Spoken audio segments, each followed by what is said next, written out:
উপরওয়ালার কাছে একটা আর্জি, ছোট ছোট এত বিষয় ভাবনা চিন্তা নিয়ে জীবন ধ্বংস করার দরকার নেই। যদি ভাবনা চিন্তা দিতে হয়, প্রবলেম দিতে হয়, টেনশন দিতে হয়, তাহলে বড় বড় টেনশন দেবে, বিশাল বিশাল টেনশন দেবে।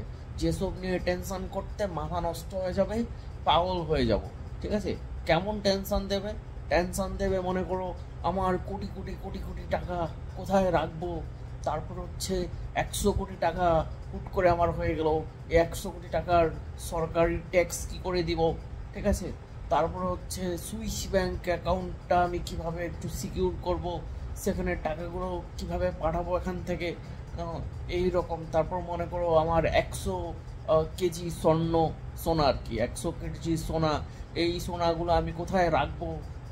আমার পিছনে আবার এই যে সরকারি বড় বড় ট্যাক্স কর্মকর্তারা ধরে ফেলবে কিনা, ঝামেলা করবে কিনা, এসব নিয়ে ঝামেলা করবে, এসব নিয়ে টেনশন আমার মাথায় দেবে। ঠিক আছে? ছোট ছোট টেনশন দিয়ে জীবন নষ্ট করো না তো, আমি বড় বড় বিষয় নিয়ে টেনশন করতে চাই।